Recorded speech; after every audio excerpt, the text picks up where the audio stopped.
kita dapatkan dengan mudah dan menjadi ilmu yang bermanfaat. Pada hari ini Al-Fatihah. A'udzubillahi minasyaitonir rajim. Bismillahirrahmanirrahim. Alhamdulillah. مالك يوم الدين إياك نعبد وإياك نستعين اهدنا الصراط المستقيم صراط الذين أنعمت عليهم غير المغضوب عليهم ولا الضالين آمين. Mohon maaf suara Ibu seperti ini dengar nggak? Dengar, Bu. Kedengaran, Bu. Dengar. Baik, Alhamdulillah. Posisinya bukan di rumah, ini di masjid. Ya, di masjid di Solo, bukan di Jakarta. Ada. Baik, untuk selanjutnya dipersilakan ke yang sahibul maqalah untuk mempresentasikan dan dilanjutkan dengan diskusi. Silahkan. Baik, Ibu. Izin share screen. Baik, Assalamualaikum warahmatullahi wabarakatuh. Waalaikumsalam warahmatullahi wabarakatuh. Bismillahirrahmanirrahim. Alhamdulillah wa kafa wassalatu wassalamu ala al-habibil mustafa wa ala alihi wa ashabi al-istuqa wal wafa amma ba'du. Yang terhormat dosen pengampu Kapita Selekta Ilmu Qiraat yang mulia Ibu Dr. Haji Haramlah Widayati MAG serta teman-teman sekalian program Pasca Sarjana Institut Ilmu Al-Quran yang dirahmati oleh Allah Subhanahu wa taala. Baik, kami dari kelompok 5 perkuliahan Kapita Selekta Ilmu Qiraat insya Allah akan memaparkan makalah tentang ilmu qiraat pada masa Ibnu Mujahid sampai Abu Amr Ad-Dani. Saya selaku moderator insya Allah akan memandu pemaparan makalah ini. Insya Allah setelah ini kita akan menyimak dari rekan-rekan kelompok 5. Adapun poin penting dari makalah ini yaitu menjelaskan tentang pertama profil Ibnu Mujahid, kemudian kedua kitabnya yaitu Qiraah As-Sab'ah, ketiga biografi Abu Amr Ad-Dani beserta kitabnya yang bernama At-Taisir. Untuk mempersingkat waktu, mari kita simak tentang biografi Ibnu Mujahid yang dalam hal ini akan disampaikan oleh saudara kita Kak Muhammad Aulia Aziz. Padanya kami persilahkan. Baik, bismillahirrahmanirrahim. Assalamualaikum warahmatullahi wabarakatuh.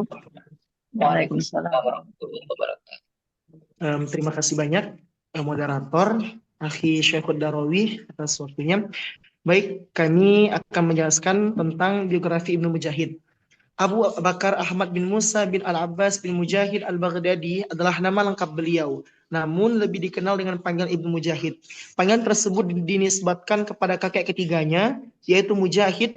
Beliau lahir pada tahun 245 Hijriah di kota Suq Al-Attas, Baghdad. Beliau meninggal dunia pada hari Rabu tanggal 11 Sya'ban tahun 324 Hijriah.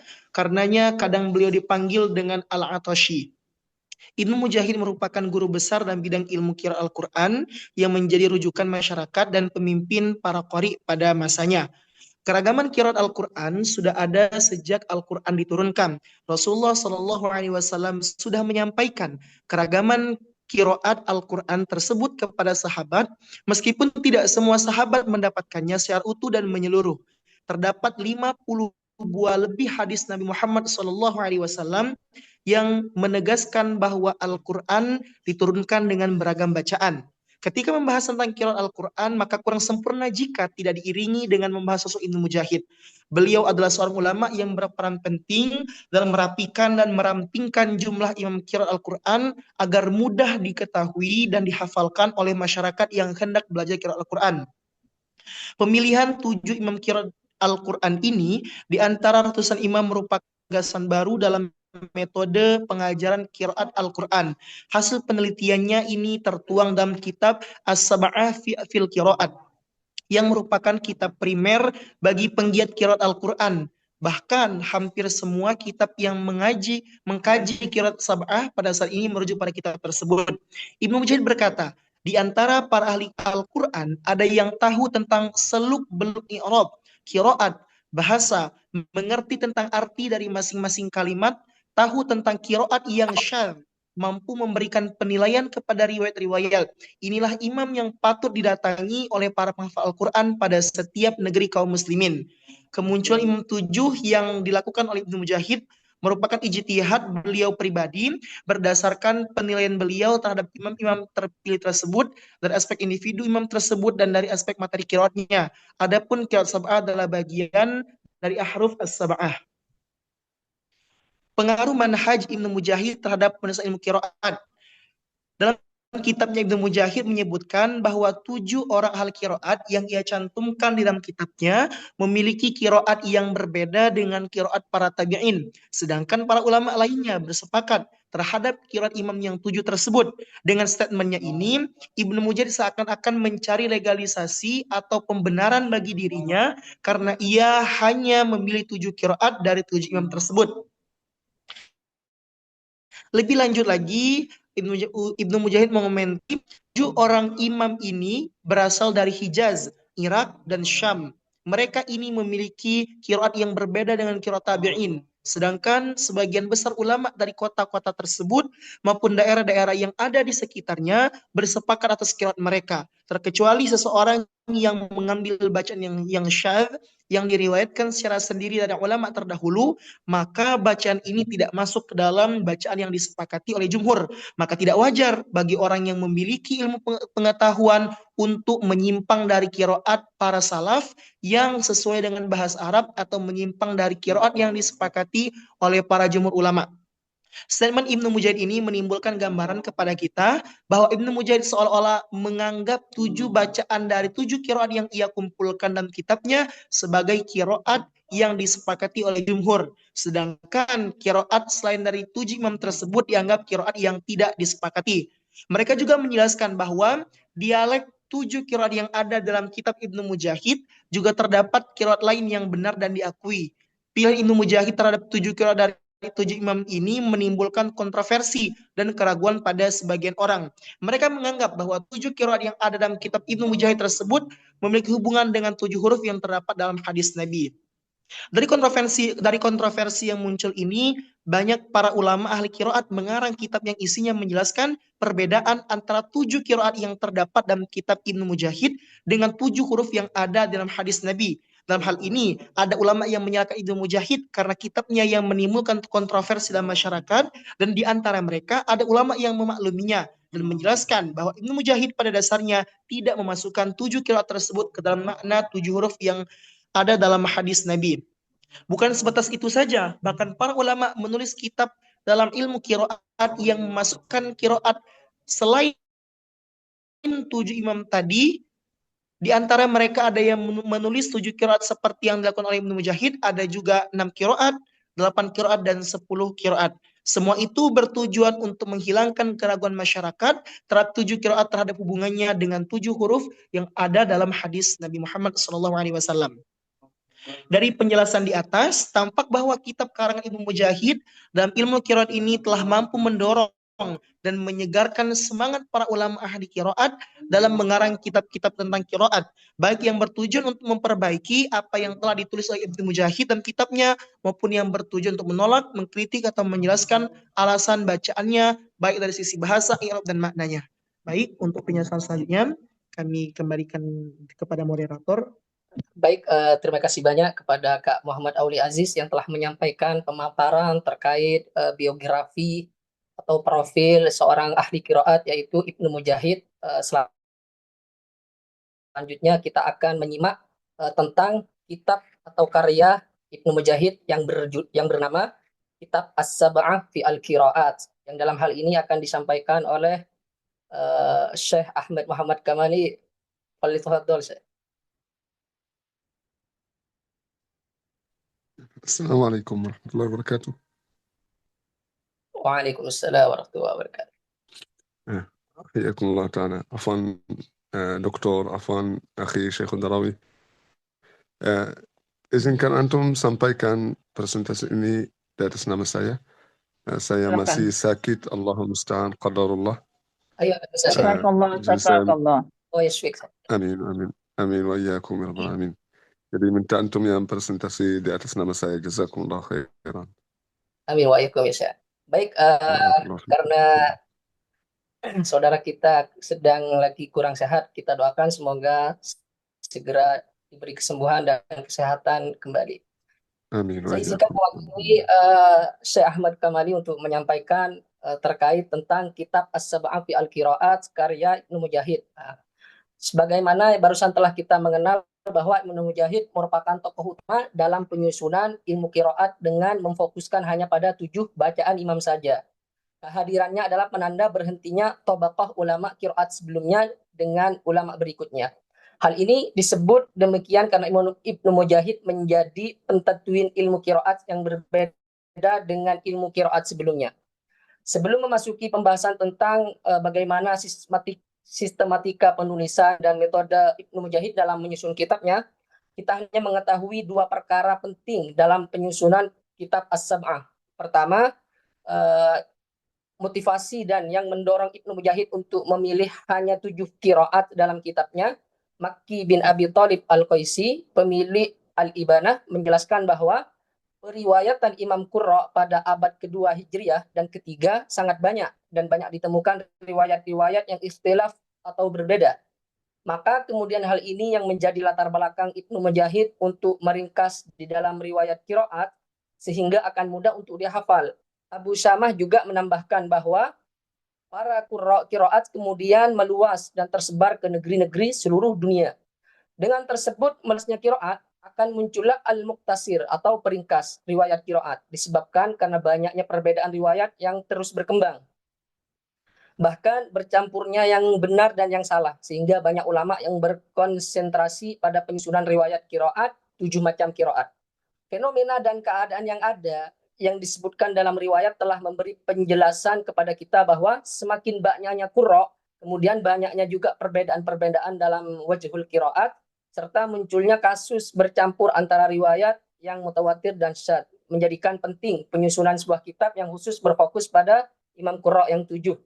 Kemudian kedua yang penting untuk diketahui adalah adalah sebuah pertanyaan, apakah ada ulama yang lebih dahulu menyusun sebuah kitab dengan metode taksir menjadi qiraat sab'ah seperti Ibnu Mujahid?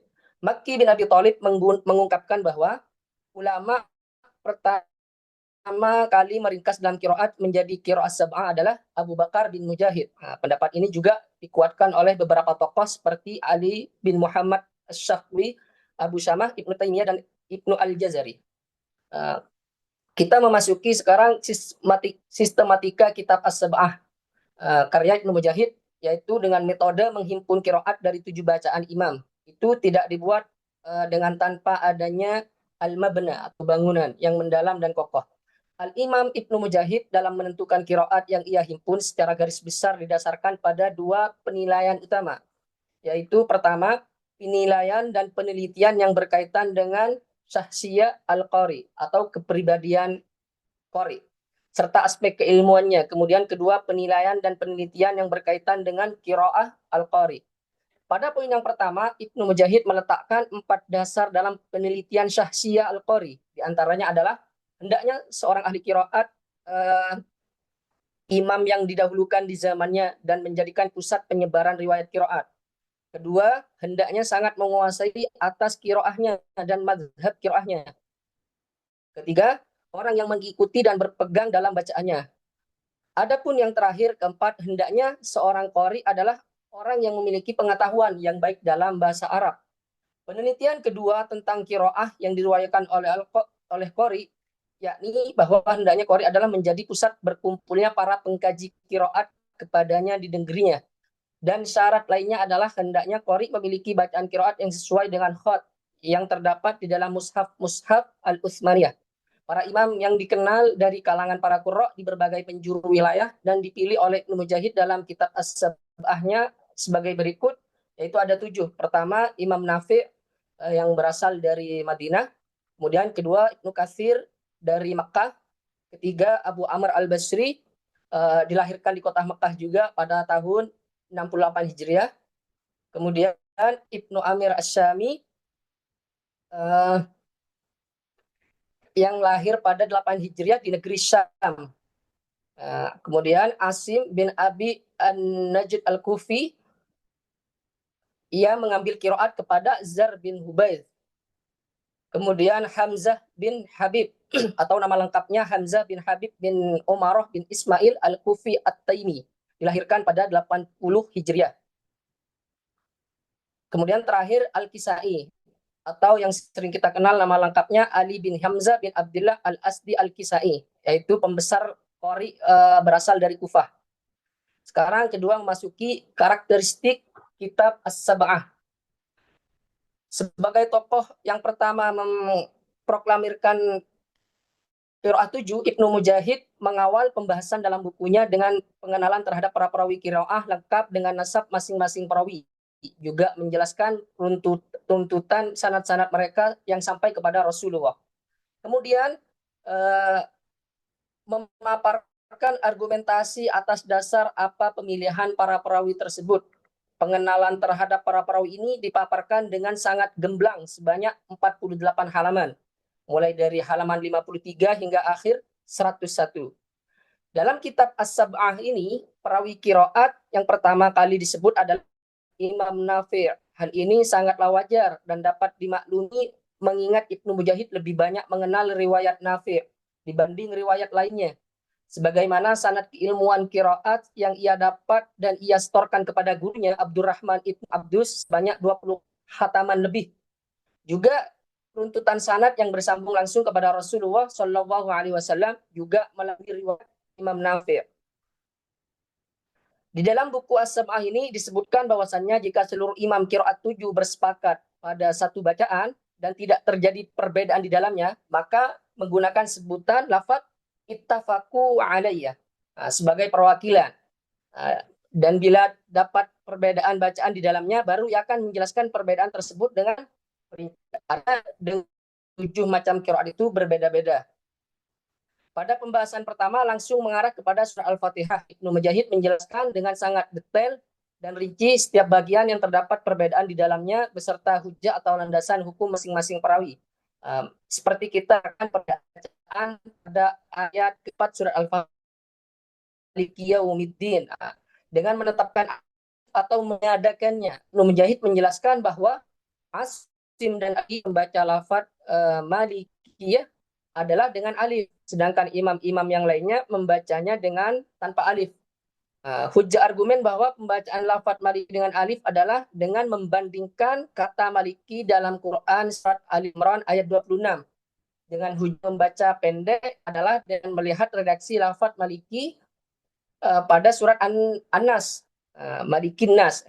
Hujjah secara bahasa juga disebutkan oleh Ibnu Mujahid dengan riwayatnya, diantaranya bahwa Ahli Amr menjelaskan bahwa lafaz Maliki dengan tanpa alif adalah jamak dari Malik. Dan ketika dibaca panjang, lafaz Maliki jamaknya bukan Malik. Setelah menyelesaikan seluruh ragam perbedaan yang terdapat pada surat Al-Fatihah, Ibnu Mujahid tidak langsung menuju ke surat Al-Baqarah. Sebagaimana urutan surat yang ada dalam mushaf, Ibnu Mujahid lebih mengedepankan pembahasan tentang idgham dengan penjabaran yang panjang serta memaparkan pendapat-pendapat ulama tentang idgham tanpa membedakan antara idgham dalam pandangan Abu Amir Ibnu Al-A'la dengan perawi lainnya.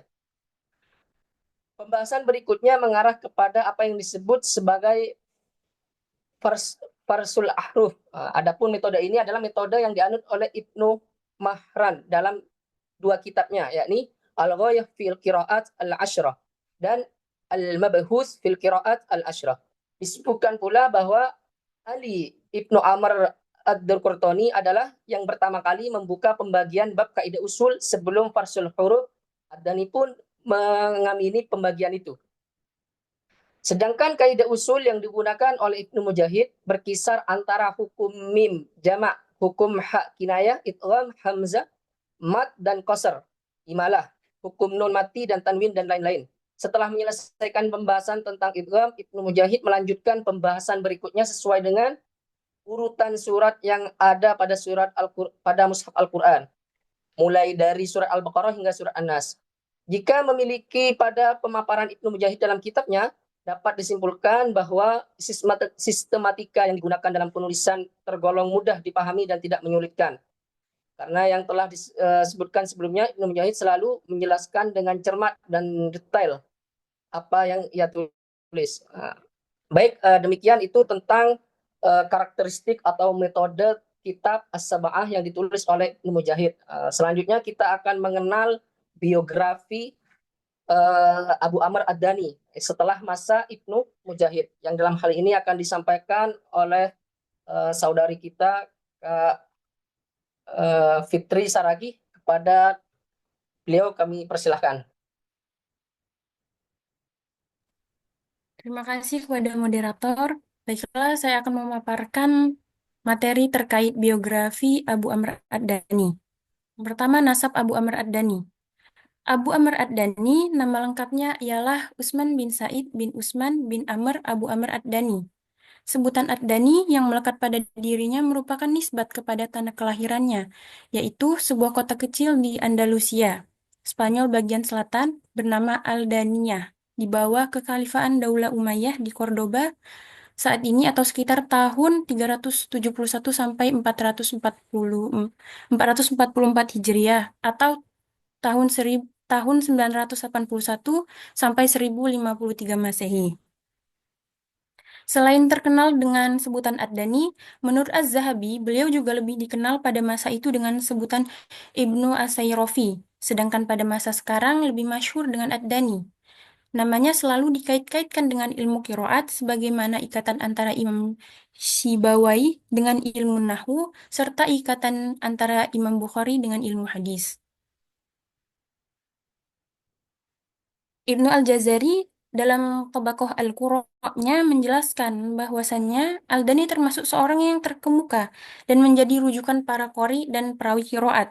Dikisahkan dari gurunya Al-Hafiz Abdullah Muhammad Ibnu Khalil bahwa kesaksian sebagai ahli qiraat pada masa itu tidak dijumpai seseorang yang melebihi Ad-Dani dalam hal hafalannya serta kedalaman penguasaannya terhadap ilmu qiraat.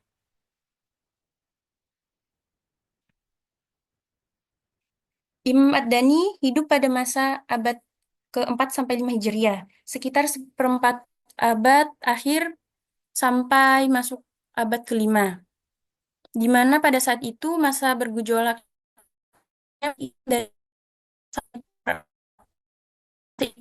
juga merupakan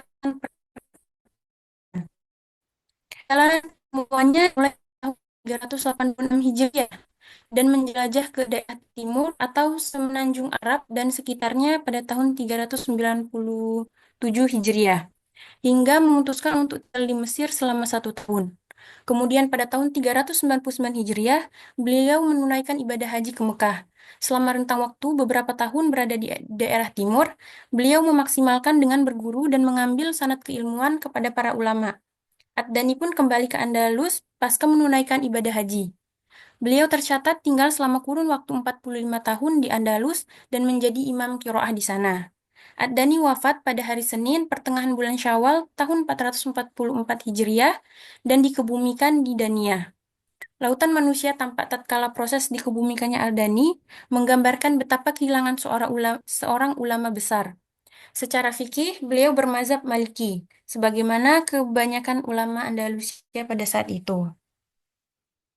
Kemudian sanad keilmuan Ad-Dani dalam kitabnya yang berjudul Al-Arjuzah Al-Munabbahah, Ad-Dani memaparkan bahwa ia telah mengambil beragam cabang keilmuan Islam dari beberapa guru. Bahkan disebutkan jumlah guru yang telah ia ambil ibrah yang tidak kurang dari 70 orang. Namun pada riwayat lain disebutkan juga berjumlah 90 orang.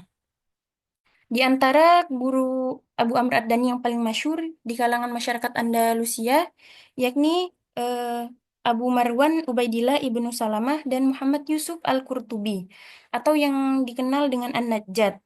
Dan dari keduanya, Ad-Dani mengambil sanad qiraat.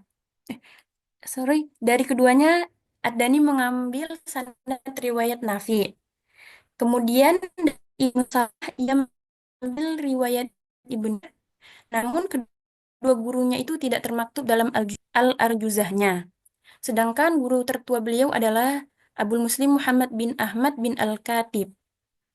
Kemudian dari sekian banyak ulama ahli qiraat lain yang menjadi guru Ad-Dani, di antaranya ada Abu Al-Fat, Faris ibnu Ahmad Al-Darir, kemudian Abu Al-Qasim Abdul Aziz ibnu Ja'far Al-Farisi, dan lain sebagainya. Selanjutnya ialah murid-murid Abu Amr Ad-Dani. Selain banyaknya guru yang menjadi sumber keilmuan beliau, banyak pula tokoh-tokoh Islam terkemuka yang lahir dari majelis ilmu pimpinan beliau. Oleh karenanya, Abu Amr Ad-Dani disebut juga sebagai Ka'bahnya para santri dan juga imamnya para imam pada masa itu. Jika menilik pada keluasan ilmunya, para ulama menjadikan Ad-Dani sebagai sumber rujukan apabila menemukan perbedaan dari sekian banyak muridnya yang terkenal, ialah Abu Sulaiman Ibnu Najah yang telah mengarang sebuah buku dalam cabang ilmu Rasm Utsmani dengan judul Al-Tanzil fil Rasm. Abu Sulaiman Ibnu Najah merupakan seorang.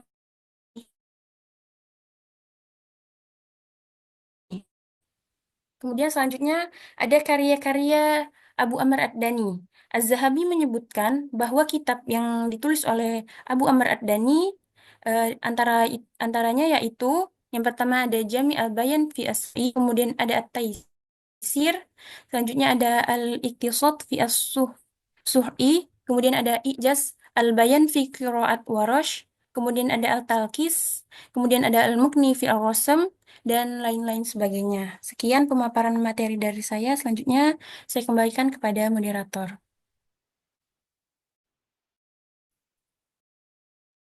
Baik, demikian pemaparan tentang biografi ahli qiraat Imam Abu Amr Ad-Dani. Kami sampaikan terima kasih kepada Kak Andriana Saragi telah menyampaikan pemaparannya. Baik, selanjutnya kita akan mengenal kitab At-Taisir fi Qiraatis Sab' Lid-Dani, karya Imam Abu Amr Ad-Dani. Adapun latar belakang dan tujuan penulisan kitab At-Taisir ini, Abu Amr Ad-Dani mempunyai beberapa alasan. Sebelumnya Mujahid datang dengan kitab As-Sab'ah menjelaskan sebab-sebab pemilihan dan ijtihadnya terhadap 7 imam, maka Abu Amr Ad-Dani dihadirkan kitabnya yakni At-Taisir yang bertujuan untuk memudahkan para pemerhati ilmu qiraat dalam menyelami ragam 7 perbedaan, atau dalam istilah yang digunakan tuh sahlan maisura. Artinya buku ini akan lebih familiar di kalangan para santri, juga mudah dipahami bagi para pemula. Disebutkan pula bahwa kitab At-Taisir ini adalah kitab yang paling sahih yang dikarang dalam cabang ilmu qiraat. Kemudian metode dan karakteristik kitab At-Taisir. Metode yang digunakan Ad-Dani dalam bukunya At-Taisir adalah lebih menitik beratkan apa yang telah dirumuskan sebelumnya, yaitu Ibnu Mujahid, dengan memaparkan setiap perbedaan bacaan yang ada disertai dengan argumen masing-masing riwayat. Kemudian merangkumnya dengan sangat ringkas sehingga mengerucut menjadi 2 riwayat dari setiap qori. Para perawi yang masyhur adalah di sini terdapat Qalun, Unbul, Ad-Duri, Hisham, Syu'bah, Khalaf, Abu Al-Harith, ada 7. Nah, Ad-Dani dalam At-Taisir tidak menjelaskan perbedaan ragam bacaan dari satu surat ke surat yang lain. Berbeda dengan Ibnu Mujahid yang memaparkan penjelasan tentang seluruh perbedaan dari suatu surat kemudian beralih ke surat lainnya. Ad-Dani lebih fokus pada ragam perbedaan kaidah usul atau farsh al-huruf. Dalam melakukan penjelasan, Ad-Dani juga detail ketika menjelaskan kaifiat dan perbedaan bacaan itu bisa terjadi. Hal ini karena ada keterpengaruhan dari seorang guru dalam menyampaikan atau membacakan qiraat tersebut kepada murid-muridnya. Apalagi ketika konteks tempat tinggal itu berbeda. Hal itu sangat memungkinkan sebagaimana yang terjadi oleh para qurra lainnya. Di dalam kitab At-Taisir ini, Ad-Dani memfokuskan ada 2. Pertama, membatasi pembahasan jumlah qiraat kepada 7 imam qiraat. Karena selama ini di kalangan para qurra atau seorang yang tengah belajar ilmu qiraat as-sab'ah, jumlah imam qurra ada yang mengatakan lebih dari 7. Kedua, perbincangan lokasi atau tempat tinggal para qurra sehingga bisa mempengaruhi mereka. Mengacu kepada kitab tafsir ini akan ditemukan beberapa kesamaan dengan kitab As-Sab'ah karya Ibnu Mujahid dalam sistematika penulisannya pada halaman-halaman awal sebelum masuk ke dalam pembahasan. Kedua kitab tersebut menyuguhkan daftar imam perawi qiraat serta sanad yang menyambung sampai kepada Rasulullah dengan menyebutkan secara detail mulai dari nasab, riwayat, sanad keilmuan serta riwayat hidup hingga wafatnya tokoh tersebut. Pada kitab At-Taisir ini terdapat pembagian pembahasan menjadi beberapa bab yang menjelaskan satu tema tertentu dan di antara bab-bab tersebut sebagian berbagi menjadi beberapa fasal. Model penulisan seperti ini seakan mengingatkan pada sistematika penulisan yang banyak dianut ulama-ulama salaf terdahulu dalam mengarang kitabnya. Misalkan pada kitab Fathul Bari fi Syarh Sahih Al-Bukhari karya Ibnu Hajar Al-Asqalani mengklasifikasikan pembahasan hadis-hadis Nabi berdasarkan tema dan membaginya ke dalam bab-bab berupa sub-sub judul. Lalu dalam menjelaskan perbedaan bacaan para imam, Ad-Dani dalam At-Taisirnya langsung menuju ke poin pembahasan tanpa disertai hujah atau argumen masing-masing. Jadi kesimpulannya pada makalah ini ada 4 poin, yaitu pertama mengetahui biografi Ibnu Mujahid dan juga Abu Amr Ad-Dani yang seorang ulama tokoh paling berpengaruh dalam sejarah ilmu qiraat, Ibnu Mujahid dari Baghdad, sedangkan Abu Amr Ad-Dani dari Andalus. Pada masa Ibnu Mujahid Abu Amr Ad-Dani, kondisi politik Islam sedang mengalami perubahan besar. Dinasti Abbasiyah sedang mengalami kemunduran, sedangkan dinasti Umayyah di Andalusia sedang mengalami kemajuan. Dalam bidang sosial, masyarakat Islam sedang mengalami perkembangan besar dalam bidang pendidikan, ilmu pengetahuan, dan seni. Dalam bidang keilmuan, ilmu qiraat sedang mengalami perkembangan besar. Banyak ulama yang menulis kitab-kitab tentang ilmu qiraat, dan Ibnu Mujahid dan Abu Amr Ad-Dani adalah dua tokoh yang paling berpengaruh dalam sejarah ilmu qiraat. Mereka berdua memiliki peran penting dalam mengembangkan dan menyebarkan ilmu qiraat ke seluruh dunia Islam. Demikian pemaparan dari kami kelompok 5 tentang Ibnu Mujahid dan Abu Amr Ad-Dani. Selanjutnya kita buka sesi diskusi. Mungkin dari rekan-rekan ada pertanyaan, kritik atau saran, waktu dan tempat kami persilahkan.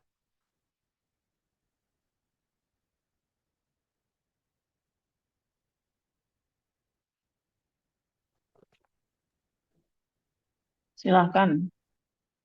Ada yang menambah, ada yang mengoreksi, ada yang memberikan masukan.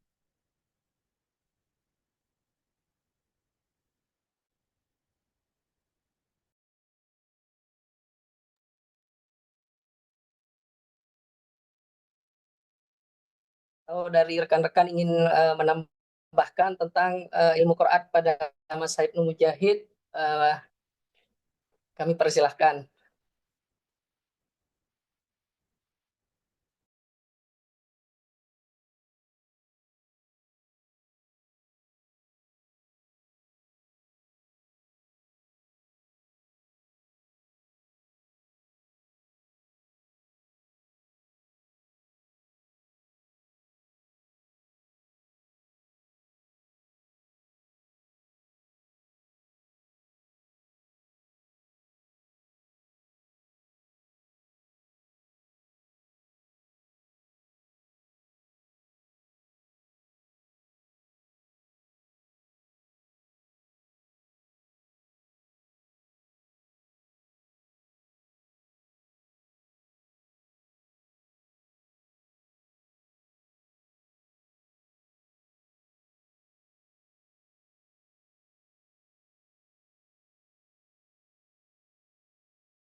Ini sudah tenang-tenang saja, sudah paham semuanya. Ini Sepertinya sudah sangat jelas semua ya teman-teman ya. Puasa mungkin. masa jadi puasa malah tambah menurun. Udah paham kayaknya. Tambah menurun. Udah paham. Kalau sejarah udah paham semuanya ini. Mana apa yang menjadi penyebab apa kemudian Ibnu Mujahid tertarik untuk menghimpun qiraat.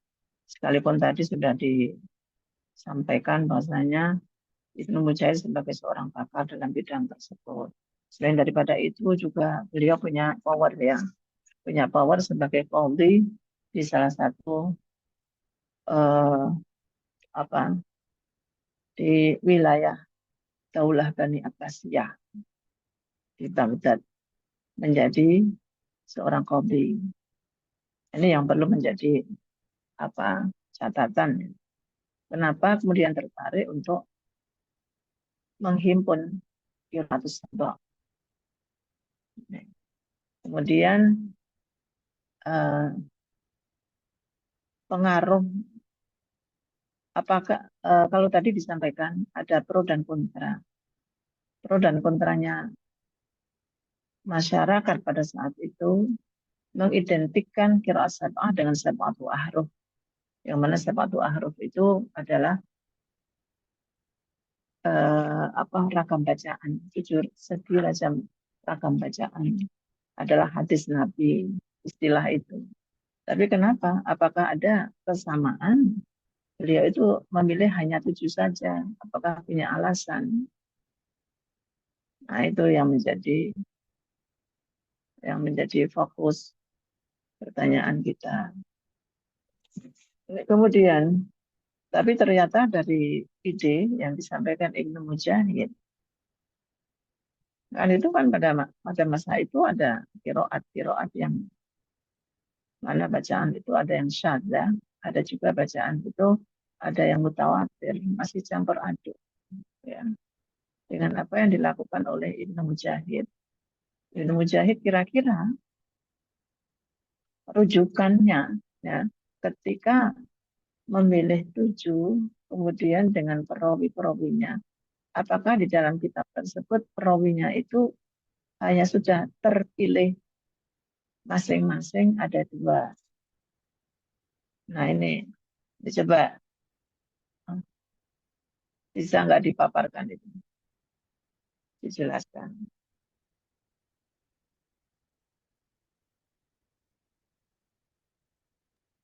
Iya, Ibu. Ya,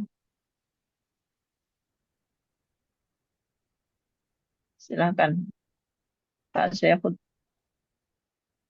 Eh, maaf Bu, tadi tentang apa?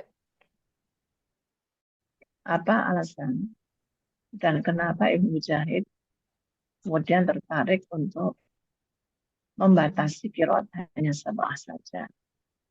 Ini mungkin itu yang jadi pertanyaan yang kemudian melatar belakangi Ibnu Mujahid kemudian menghimpun dan mempopulerkan yang namanya istilah qiraatus sab'ah. Padahal pada saat itu belum ya ada mungkin perawi-perawi sehingga ada ulama yang untuk menghilangkan image bahwasanya yang mutawatir itu hanya 7 saja. Ada yang menulis qiraat al-khamsah, qiraat az-zaman, ada qiraat asyarah. Nah, coba.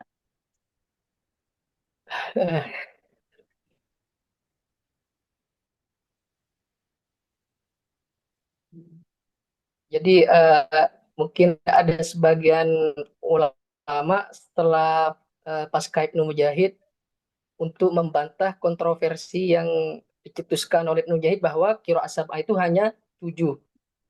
Jadi sehingga muncul ulama yang lain menulis ada yang 6 qiraat, ada yang 8, bahkan 10 qiraat. Semua itu bertujuan untuk menghilangkan keraguan masyarakat terhadap 7 qiraat. Kira-kira ini bawa kitabnya enggak? Ada kitabnya enggak? Terlihat ini. Itu perawi-perawinya yang diangkat oleh Ibnu Mujahid, apakah masing-masing 2 atau bagaimana? Perawinya imam tersebut.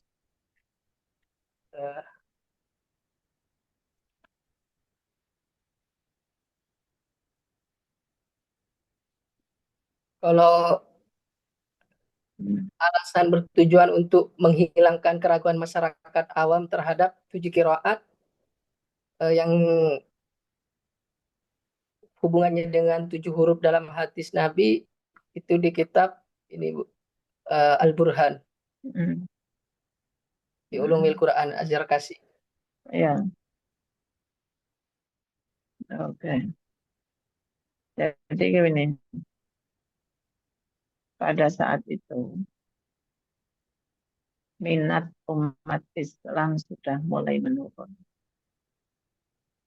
dalam mengkaji ilmu qiraat, di mana pada masa-masa sebelumnya itu qiraat itu menjadi ilmu yang idola semua umat Islam, sehingga banyak yang memburu ilmu qiraat di beberapa wilayah-wilayah di mana di situ ada qurra yang masyhur.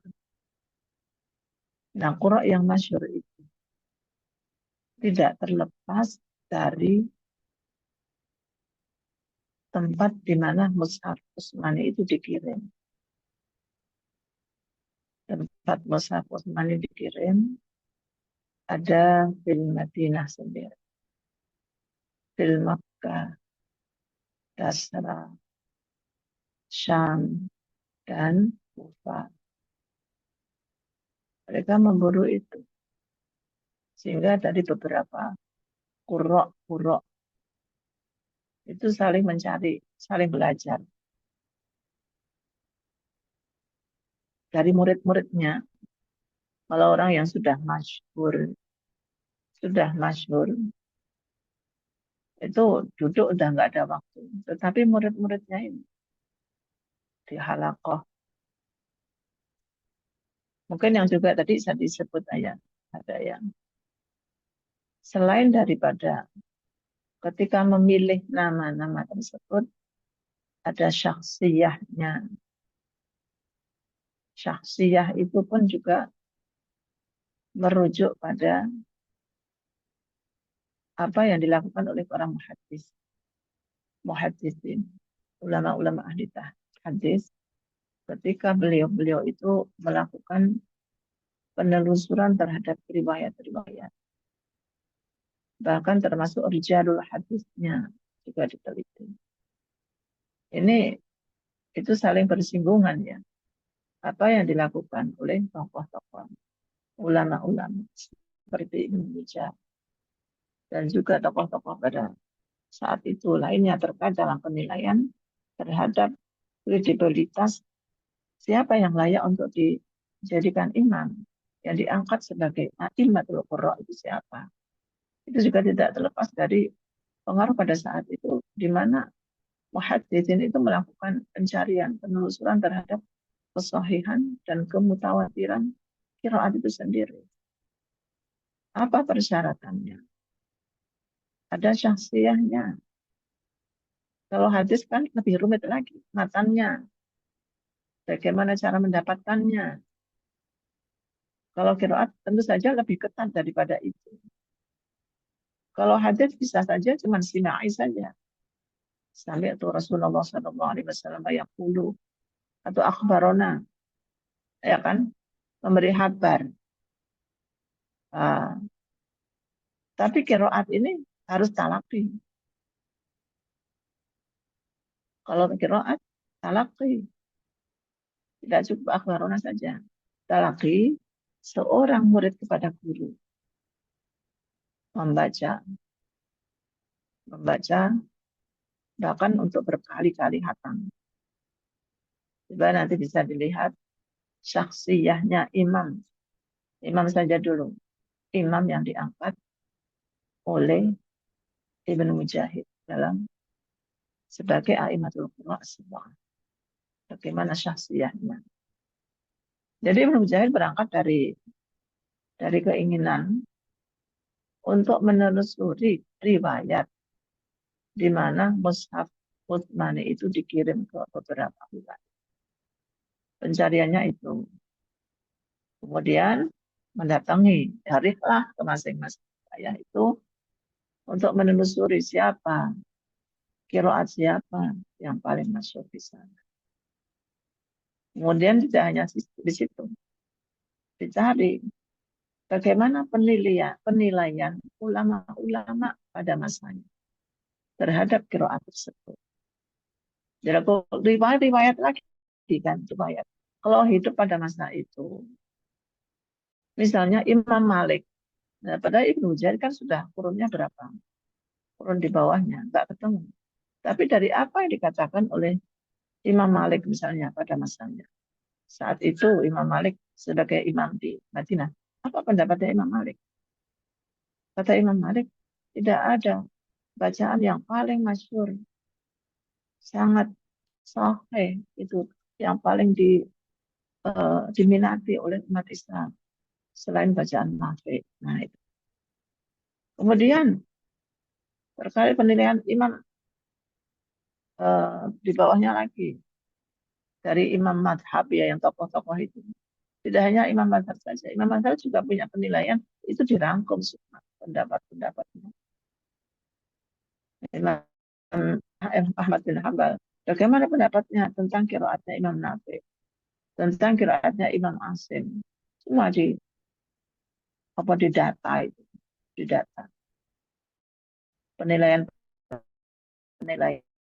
itu sudah ada riwayat. Untuk menelusuri itu apa? Menelusuri itu ada Tabaqatul Qurra, ada seperti itu. Ya, ada kitab-kitab yang merujuk sampai ada data-data data-data yang lengkap terkait para imam. Di Madinah sesungguhnya banyak imam-imam itu. Imam Abu Ja'far, Imam Nafi. Yang sesungguhnya Imam Abu Ja'far itu sendiri adalah Imam Nafi pernah berguru kepada beliau.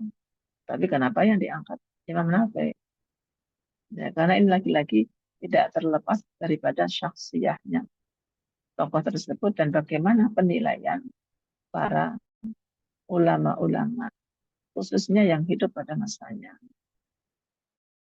Dan kalau kita bisa bayangkan ya pada saat di mana di abad pertama itu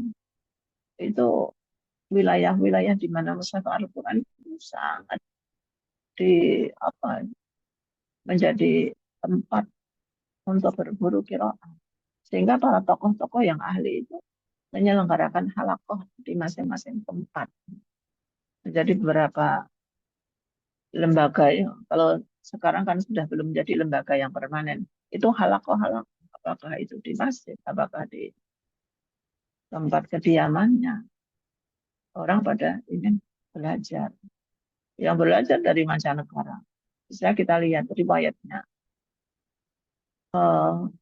Qalun Farash, salah satu dari perawi Farash kan. Farash salah satu perawi bacaan Imam Nafi. Itu bukan orang domisili di situ, tapi pendatang. Khusus datang untuk berguru kepada Imam Nafi dari Mesir. Dari jauh Mesir datang ke situ untuk belajar. Kemudian kalau sendiri kan di sana. Kemudian Ibnu Katsir dari Makkah. Pada saat Ibnu Katsir itu juga ada Muhammad bin Konstantin, ada juga yang masyhur. Ada juga imam lainnya yang juga masyhur. Riwayatannya memang ada sebagian ya sebagian dari qurra yang ada. Ada yang meriwayatkan tidak hanya qiraat yang mutawatir, tapi ada juga yang qiraatnya itu ikhtiar fil lughah. Karena ada yang ikhtiar fil lughah, akhirnya ditinggalkan murid-muridnya. Maka di situ jadi penilaian lagi. Kenapa yang terpilih Muhammad Ibnu Katsir, Abdullah ya, namanya itu Abdullah al-mulaqab Ibnu Katsir itu katsiruhum ya. Ibnu Katsir karena banyaknya orang-orang yang berguru kepada beliau. Nama aslinya Abdullah. Aktsarul Qurra. Kemudian Al-Basri, Basrah. Basrah juga begitu. Ada tokoh-tokoh lain yang banyak juga. Yang banyak ahli dalam bidang itu. Namun yang terpilih Abu Amr dengan perawinya. Ada perawinya itu, ada yang perawinya itu langsung. Ada yang wasitoh, pelantara. Afadhu ala Yahya al-Yazidi. Jadi dua perawinya yaitu At-Turi dan As-Susi itu melalui jalurnya Yahya al-Yazidi. Yahya al-Yazidi tidak langsung berguru kepada beliau. Tapi kenapa terpilih itu kan ya? Kenapa dipilih menjadi perawinya? Nah, ini. Nah, makanya saya tanya, itu di dalam kitab As-Sab'ah fil Qiraat itu bagaimana perawi yang diangkat oleh Ibnu Mujahid itu seperti apa? Ini. Karena setelah itu baru kemudian Ad-Dani, kita sandingkan ya, Ad-Dani. Ad-Dani ini sistematikanya dalam kitab itu sudah bertambah lagi. Kalau tadi sistematika kitab Ibnu Mujahid As-Sab'ah itu baru ada menjamak, ya kan? Kemudian mat wal qasr, ada ahkamut tanwin wa nun as-sakinah atau bab idgham. Tapi kalau Abu Amr Ad-Dani sudah tambah banyak. Selain itu ada hak kinayah, al-hamzatani fi kalimatain, al-hamzatani fi kalimatin, ada idgham kabir, kemudian ada idgham shaghir, ada fathah imalah taklil, ada as-sakin al-mafsul, naqlu harakatil hamzah ila sakin yang qablaha, ada al-imalah, ada madhahib warshin fil lam, madhahib warshin fil ra'at. Kemudian ada lagi waktu Hamzah wa Hisham al-Hamzi. Ada Hamzatul Mufrad, ada ya zaidah, ada ya idhofah, al-waqfu ala rasmi, dan seterusnya. Jadi bertambah lengkap. Nah, itu Abu Amr Ad-Dani pun juga itu melakukan cek ulang lagi. Dan kemudian menerima apa yang telah disampaikan, ide daripada Ibnu Mujahid. Tapi sebelumnya perawi-perawinya beliau menulis perawinya itu banyak sekali. Perawi dari para imam-imam. Kitabnya Al-Bayan. Tapi oleh karena itu terlalu banyak perawi akan memusingkan orang, menyulitkan orang yang mau belajar. Sehingga kemudian dalam At-Taisir, maka namanya At-Taisir itu. At-Taisir itu memudahkan siapa saja orang yang ingin belajar. Jadi ada latar belakang penamaan kok At-Taisir. Taisir itu mudah. Jadi sebelum itu beliau menyusun kitab tentang qiraat as-sab'ah, yang mana para perawi-perawinya yang diangkat cukup banyak. Baru ada supaya lebih populer, lebih memudahkan orang-orang yang ingin belajar qiraat, barulah kemudian beliau menyusun At-Taisir. Nah, ini nanti akan berlangsung, itu ada saling berkelanjutan itu ya, saling berkelanjutan. Setelah At-Taisir nanti kitab apa yang akan melanjutkan, yang menindaklanjuti dalam perhelatan pembelajaran qiraat as-sab'ah itu sendiri. Ya itu tambahan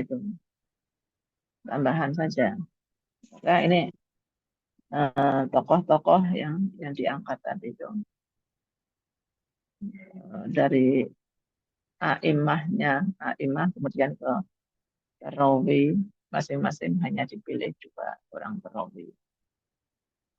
Kalau Adani itu luar biasa. Anda mungkin sudah pernah belajar, sudah mendapatkan materi tentang Rasul ya. Beliau juga dalam bidang Rasul. Ulama yang menekuni dalam bidang Quran, produktif, bahkan karya-karyanya itu dari sisi metodologinya mudah untuk dipahami. Nah itu ya, maka nggak heran nanti kitab ini dijadikan rujukan dalam pembelajaran ilmu qiraah. Itu, ini saya cuma memantik aja ini. Baik, terima kasih banyak Ibu atas pembahasannya tentang makalah ini. Insya Allah teman-teman sudah sangat jelas semua ya. Atau masih ada pertanyaan sebelum kita tutup? Jelas, alhamdulillah sudah jelas, Kak. Masya Allah, siap. Karena ini Abdul. sejarah ya. Ini saya sebetulnya ingin berharap ya di sela-sela ini, karena ini kan kajian-kajian lebih banyak kepada sejarah. Bisa saja Anda membaca sudah sepintas, sudah paham. Lebih daripada itu, mungkin akan ada dibantu untuk menambah praktik bacaan. Tapi ini kalau Anda setuju sebetulnya ini supaya nanti waktu praktek ini kan di belakang kan diambil menjelang terakhir setelah selesai makalah. Jadi akan lebih bagus itu nanti praktikum, jadi mengenal kaidah-kaidah masalah qiraat ini di sela-sela setelah kita bahas, setelah kita diskusi, ada kesempatan, nah itu baru membahas kaidah. Sehingga nanti kaidah itu sambil di akhir-akhir itu kita dapat banyak gitu loh prakteknya. Ini ide. Nah ini kosong, itu nggak ada pertanyaan. Ini karena puasa ini jadi lebih banyak tadarus Al-Quran ya. Ya bagus tadarus qiraat nggak apa-apa. Iya Ibu.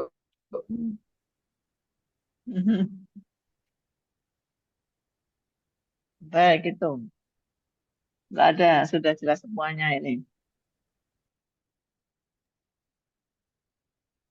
Sudah semua terbahas ya. Ya, monggo silahkan kalau sudah selesai. Mungkin dari teman-teman sudah tidak ada ya pertanyaan, kritik atau saran serta tambahan. Insya Allah sudah sangat jelas ya. Insya Allah ini pertemuan terakhir Bu sebelum nanti ketemu kembali di pasca Lebaran Insya Allah. Nanti untuk pertemuan berikutnya aja. Ya. Kalau ada sesuatu yang belum, artinya saya menyadari bahwasanya kapitas rekta terkait diroyahnya ini, ketika membahas apalagi studi tokoh, bisa saja Anda hanya membaca cukup sejarah, ya sejarah, tapi perlu lebih didetailkan lagi ya.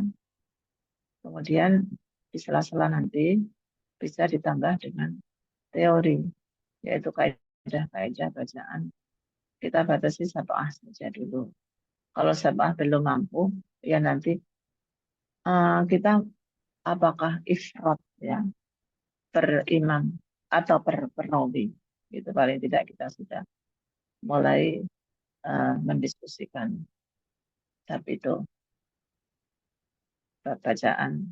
Ya kalau disetujui, setuju enggak itu teman-teman?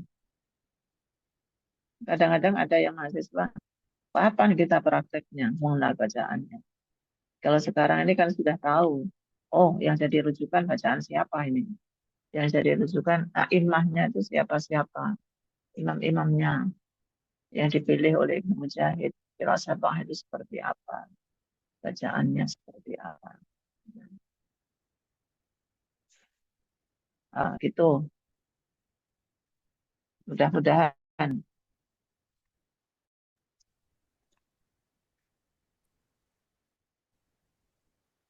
Sebelum ditutup, saya pun Ibu bisa bertanya.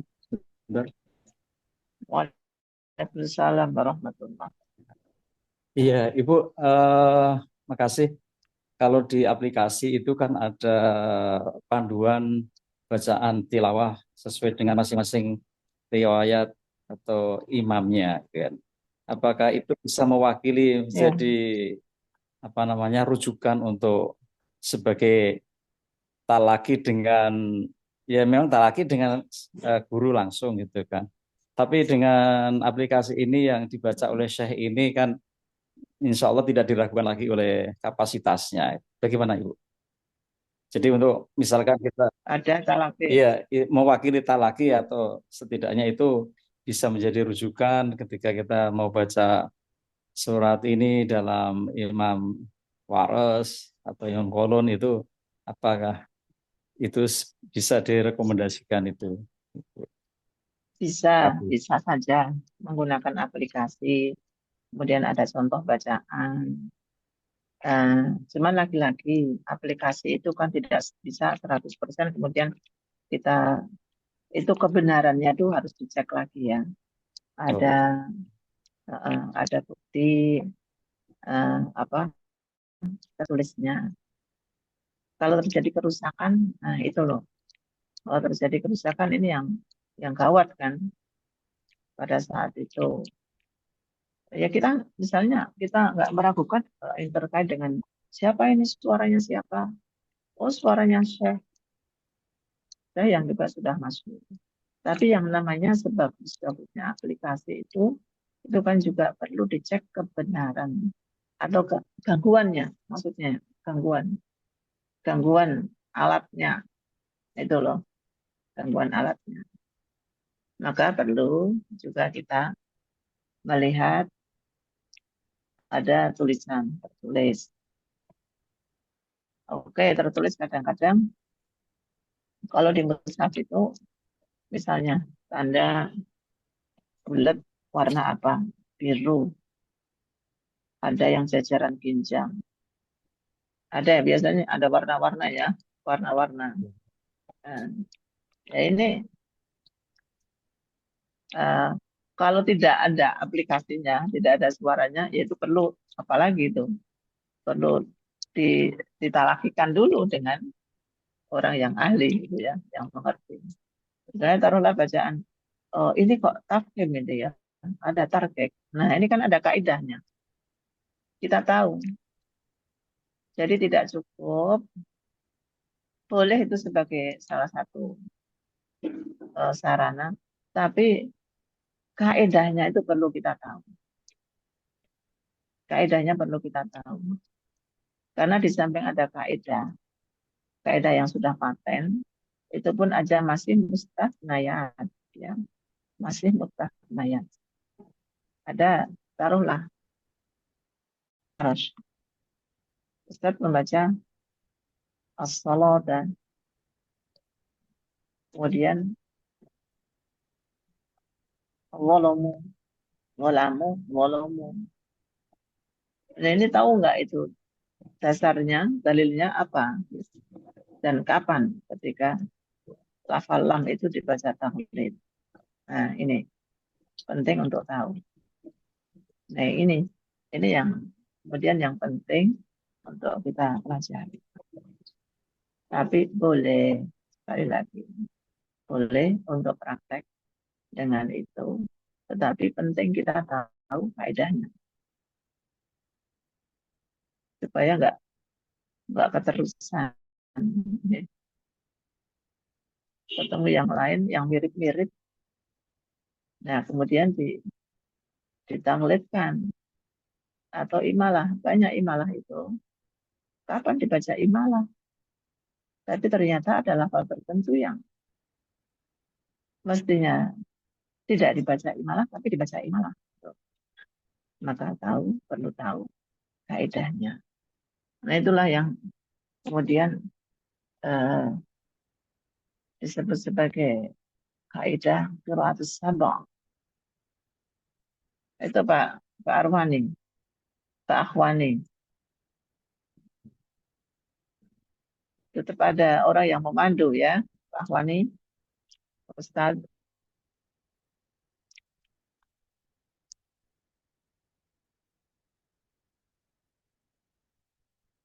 Silahkan Pak.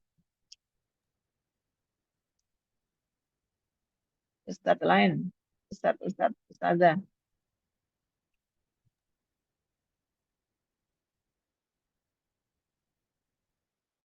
Baik, mungkin teman-teman yang lain ada pertanyaan lagi.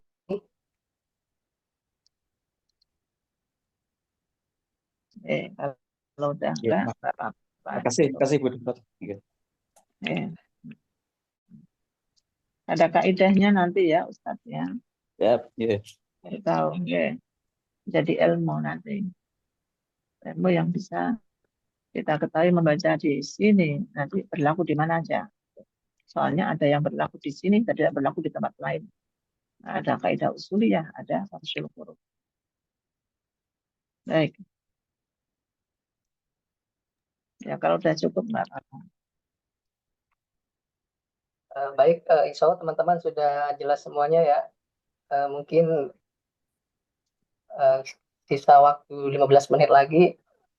Kalau tidak ada pertanyaan, kita tutup langsung ya.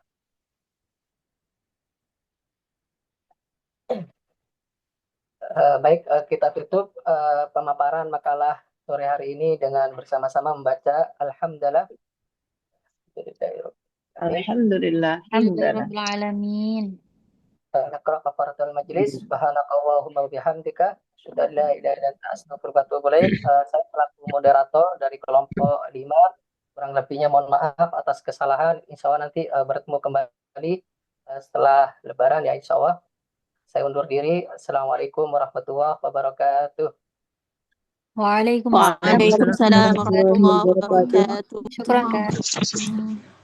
Syukran Ibu. Syukran, Ibu. Baik, pamit ya. Terima kasih, Bu. Ibu. Panggil. Kemudiannya panggil. Bahasa Inggris kan? Oke, bahasa Inggris.